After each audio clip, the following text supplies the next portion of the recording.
Good morning dear students. आज का topic है unit layout selection of site and precautions for hygienic condition of the unit, जिसमें हम पढ़ेंगे कि अगर हमने अगर हमने कोई भी इंडस्ट्री लगानी है उसके लिए कैसा लेआउट रहेगा, कैसी साइट सिलेक्ट करेंगे और कौन कौन सी प्रिकॉशंस देखेंगे ताकि जो एरिया है वो प्रॉपरली हाइजीन हो। ठीक है, तो फर्स्ट ऑफ ऑल डिस्कस करेंगे कि अवेलेबिलिटी ऑफ रॉ मटेरियल, कि कोई भी हमने जब इंडस्ट्री लगानी है उसके लिए रॉ मटेरियल इंपॉर्टेंट और प्राइमरी सोर्स है। It should be of very high quality. The price of raw material is one of the main factor which affect the cost of finished product.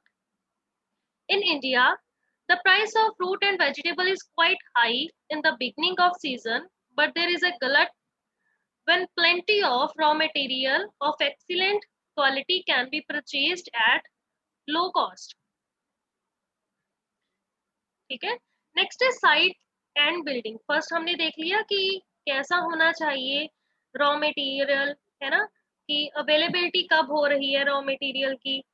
तो next है site and building, कि कौन सा area हम use करेंगे for processing unit.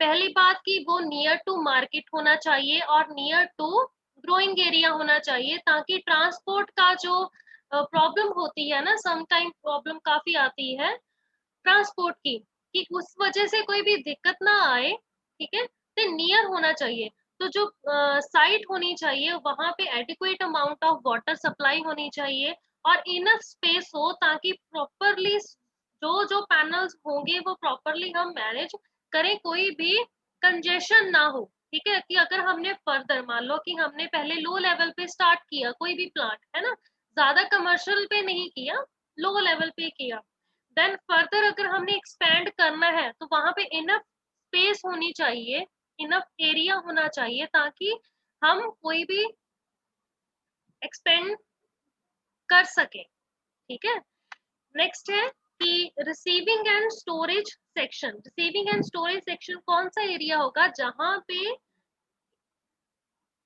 कोई भी raw material आ रहा है, कोई भी फ्रूट है, वेजिटेबल है, वो आ रहा है, वहां पे उसको हम रिसीव कर रहे हैं और वहां पे स्टोर कर रहे हैं। ऐसा तो नहीं होता कि पहले ही रॉ मटेरियल आया और हमने प्रोसेसिंग यूनिट के अंदर ही भेज दिया। पहले क्या होता है कि उसको किसी जगह पे रखा जाता है, फिर उसके प्रिपरेशन की जाती है, उसको वॉशिंग की जाती है और अदर जो प्रोसेसेस होंगे वो किए जाते हैं।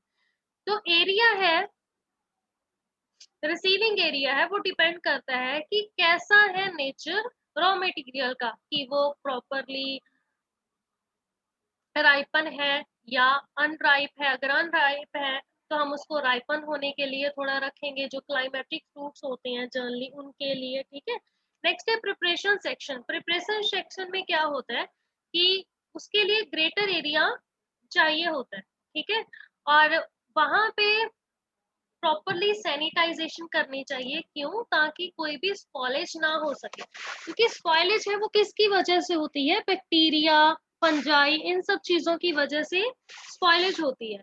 तो क्या है कि जहाँ पे प्रिपरेशन करनी है हमने, वहां पे प्रॉपरली हमने सैनिटाइज कर लेना है। जो फ्लोर्स है वो रेजिस्टेंट टू केमिकल्स होने चाहिए और more over resistant to wear होने चाहिए, स्लिप प्रूफ होने चाहिए एंड प्रॉपर स्लोप होनी चाहिए, क्लीन और वेल प्लेस्ड ड्रेन होने चाहिए। ऐसा नहीं हो कि सैनिटाइजेशन तो हमने प्रॉपरली कर ली लेकिन वहां पे ड्रेनेज फैसिलिटी नहीं है। ठीक है, तो क्या है कि प्रॉपरली सारी चीजें मैनेज होनी चाहिए। नेक्स्ट है कि जो प्रिपरेशन सेक्शन होता है उसको हम सब डिवाइड कर लेते हैं टू डिफरेंट कंपार्टमेंट्स, की हमारे पास फ्रूट आया, ठीक है, उसके बाद हम उसका क्या प्रोसेस करेंगे? वॉशिंग करेंगे। वॉशिंग के लिए वाटर की रिक्वायरमेंट होती है। पीलिंग करेंगे, ठीक है, जो उसका छिलका होता है वो उतारेंगे, और पीलिंग और शेलिंग हो गया। नेक्स्ट एक्सट्रैक्शन ऑफ जूस, की हमने कोई भी प्रोसेसिंग जब कर रहे हैं, मान लो कि जूस की इंडस्ट्री है ना, तो क्या है कि एक्सट्रेक्शन ऑफ जूस होगा, उसके बाद उसमें जो वैल्यू एडेड प्रोडक्ट्स हैं हम ऐड करेंगे, देन वो फिर प्रोसेसिंग होगी, देन जो जूस है वो बन जाएगा। ठीक है, वही फर्दर की जूस निकाल लिया, फिर फिलिंग होगी, एग्जॉस्टिंग होगी, सीलिंग होगी, वो सारे किस में आ जाते हैं, प्रोसेसिंग सेक्शन में आ जाते हैं। ठीक है, नेक्स्ट है फिनिशिंग सेक्शन। फिनिशिंग सेक्शन में क्या है कि जहां पे इंक्यूबेशन होगा, लेबलिंग होगी, पैकिंग होगी। इंक्यूबेशन क्या होता है कि हमने चीजों को इंक्यूबेट करना है, तो वहां इंक्यूबेट, स्टेरिलाइजेशन सेम थिंग आ जाएगी कि इंक्यूबेट करना है, ताकि जो वहां कोई भी प्रोडक्ट है जहाँ पे हमने मान लो केंड प्रोडक्ट है, केंड प्रोडक्ट का प्रोसेसिंग हो रही है ना, कि केंड प्रोडक्ट बन रहे हैं, तो जो केन होगा, तो वहां पे क्या है कि उसको प्रॉपरली स्टेरिलाइज करना है आफ्टर फिलिंग, ताकि कोई भी बैक्टीरिया, फंजाई ना लग सके। ठीक है, नेक्स्ट है लेबोरेटरी। लेबोरेटरी में क्या है कि इम्पोर्टेंट यूनिट है ये इंडस्ट्री की। वहां पे क्या होगा कि हम एग्जामिन करेंगे रॉ मटेरियल्स को, कि रॉ मटेरियल में कितना परसेंट जूस कंटेंट निकलता है, कितना परसेंट उसमें टीएसएस है, शुगर है, सारी चीजें चेक करेंगे और कंट्रोल करेंगे प्रोसेसेस को, कि उसके अकॉर्डिंग ही हम जो भी ऐड करना है फ्रूट में, जो वैल्यू एडेड प्रोडक्ट्स होते हैं वो ऐड करने हैं, तो वो डिपेंड करते हैं examination of raw material, then की quality control of finished product, कि प्रॉपरली जो फ्रूट आया है उसके बाद हमने प्रोसेसिंग कर ली उसकी, चाहे वो टोमेटो केचप हो गया, तो क्वालिटी कंट्रोल की क्वालिटी मेजर करनी है, हमने मेजर करनी है कि कितनी इसमें टीएसएस है, कितनी इसमें एसिडिटी है, कितना शुगर कंटेंट है। वो सारी चीजें क्या होगी जब हम लेबलिंग करते हैं उसके टाइम वो ऐड की जाती हैं। नेक्स्ट है water supply. Water play important role in food industry.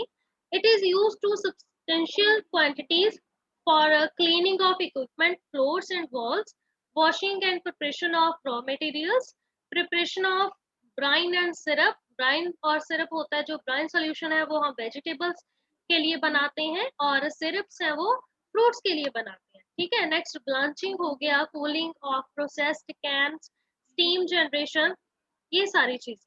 Next है disposal of waste. Most important अगर हम बात करें कि सारी चीजें हमने बना ली, ठीक है, कि जो वेस्ट होगा हम उसको कहाँ पे डिस्पोज ऑफ करेंगे, है ना। तो large quantity of waste produced by cannery containing of 5% of solid material such as skins, peels, colloidal starchy material. The cannery should be situated at a place where waste could also be profitably utilized to make a byproduct, कि जैसे skin होगी, peels होगी, तो वहां उनको हम कहाँ भी यूज कर सकते हैं, एज फीड फीड यूज करते हैं फॉर कैटल के लिए। और हम क्या कर सकते हैं कि उसका वो बना लें हम, क्या बोलते हैं उसको, कि कंपोस्ट बना सकते हैं, है ना। क्योंकि लार्ज क्वांटिटी में होता है, इतना ज्यादा को मैनेज करना कि near by near by area होना चाहिए, कि जहाँ पे उसको इजीली हम मैनेज कर सकें, कि नियर बाय फार्म हो, तो हम जो वेस्ट होगा साथ के साथ वेस्ट को फार्म में भेज देंगे, तो जो वो होते हैं, क्या बोलते हैं, कैटल्स होते हैं, उसको वो खा सकते हैं, है ना। लेकिन क्या है कि कुछ कई बार क्या है, पीलिंग हम किसकी करते हैं, केमिकल्स की करते हैं, केमिकल्स यूज करते हैं, तो जो वो पीलिंग है वो ऐसा नहीं सोचना कि केमिकल्स की करते हैं तो वो फिर कैटल्स नहीं खा सकते, ऐसा नहीं होता, क्योंकि हम भी तो खाएंगे ना उसको, हम भी तो कंज्यूम करेंगे। जो कंज्यूमेबल होगी चीजें वो हम कैटल को डालेंगे, अदरवाइज जो रह जाएंगी उनको क्या as a compost, compost prepare करेंगे, पिट बना लेंगे, पिट में हम डालते रहेंगे, और जब कंपोस्ट बन जाएगी वही हम फॉर फील्ड यूज कर सकते हैं, है ना। ये सारी चीजें आ जाएंगी। नेक्स्ट है transport facility. Transport facility, it is essential that the cannery should be situated near the road which connect it important town in that area, क्योंकि जनरली ट्रांसपोर्ट की प्रॉब्लम इंडिया में काफी रहती है क्योंकि रोड्स नहीं प्रॉपर है ना। तो इसी वजह से कि नियर बाय रोड होनी चाहिए, जो मेन रोड होता है ना उसके नियर बाय होनी चाहिए, ताकि कोई भी मुश्किल ना आ सके ट्रांसपोर्ट के टाइम। ठीक है। Next is sanitary requirements of a factory of a fruit product. जो हाइजीनिक कंडीशंस हमने मेंटेन करनी है ना। सैनिटरी रिक्वायरमेंट्स सेम थिंग हो गई। फर्स्ट है the premises adequately lighted, ventilated and cleaned by white washing or color washing or oil painting. Next है windows and all opening shall be well screened with wire mesh and the doors fitted with automatic closing springs. Roof shall be permanent or floor cemented.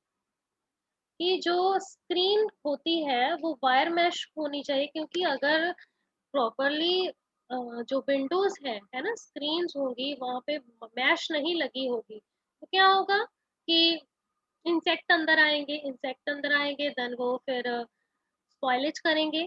कैसे spoilage cause करेंगे, क्योंकि वो साथ के साथ कोई भी बैक्टीरिया फंजाई लेकर आएंगे, उसी वजह से स्पॉइलेज होगी, जो हमारा हाइजीनिक कंडीशंस प्रॉपरली मेंटेन नहीं हो पाएंगी इस वजह से, है ना। तो कि प्रॉपरली परमानेंट रूफ होना चाहिए और फ्लोर है वो सीमेंटेड होना चाहिए, कच्चा फ्लोर नहीं होना चाहिए, क्योंकि कच्चे फ्लोर पे फिर प्रॉपरली मैनेज नहीं होगी चीजें। Next equipments in factory not be used for manufacture repugnant product like fish meat eggs. की अदर प्रोडक्ट्स मैन्युफैक्चरिंग नहीं होने चाहिए वहां पे। जो अगर फ्रूट इंडस्ट्री है तो वहां पे सिर्फ फ्रूट का ही जो काम करेंगे, हम फूड का लाइक वेजिटेबल्स का कर सकते हैं, फ्रूट्स का कर सकते हैं, other products like fish meat eggs in सब चीजों का नहीं होना चाहिए। ठीक है।